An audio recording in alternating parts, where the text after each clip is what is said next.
Alright, so it's really no secret that I am a huge Christopher Nolan fan. You know, the director of Batman Begins, Dark Knight, and Inception. You know, the little movies. And if you did not already know, I am a fan of Zack Snyder's, director of Dawn of the Dead, 300, and Watchmen. So if you take those two, and David S. Goyer, the co-writer of Batman Begins, what do you get? Well, apparently the next Superman movie, titled Superman, the Man of Steel. Now, this movie's kind of had a pretty funny road. After Superman Returns, which I really didn't have too much of a problem with, except for the fact that it took place 5 years after 2.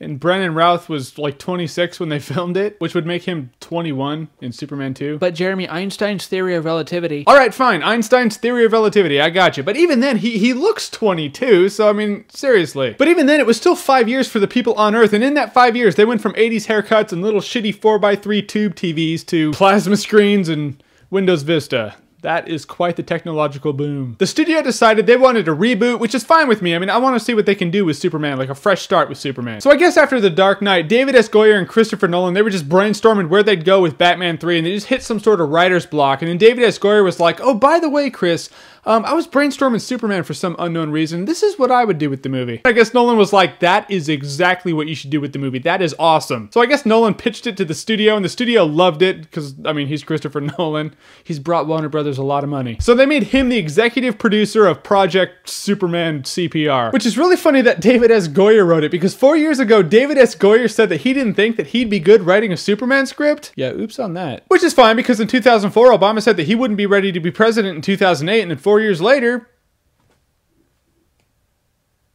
Yeah, I'm not gonna lie, that comparison really doesn't inspire much confidence in me either. So they have their script and a producer, they need a director, and bam, they get Zack Snyder, the director of Watchmen and 300. And with the main villain said to be General Zod, one of the more iconic Superman villains, I'm thinking we're in business. But if I find out that Superman throws a cellophane S off his chest, I am boycotting that shit. Now, one thing that they've all addressed, and I personally agree with, is that translating Superman to the big screen's really hard, because other than the kryptonite thing, the guy is just indestructible. So that makes it really hard to relate to him or even give a shit about him. But they swear they found a way to make him modern and relatable. I just really hope that doesn't mean butchering the lore too much. But it apparently has the stamp of approval from the guy who was like, hey, move over. Pow! Alright, here's how you make a good Batman movie. And here you go. Bam! That's how you make a good sequel. Oh, and here you go. I just doodled a script for this movie on a bubble gum wrapper while I was taking a shit last Tuesday. I mean, who knows? That might be cool. So what do you guys think? Do you think we're gonna get the Superman movie that we've been waiting for about 3 decades now? And who do you think should play Superman or Zod? Comment below and get that shit going. And as always, if you like what you've seen here and you want to see more, then click right here to see more.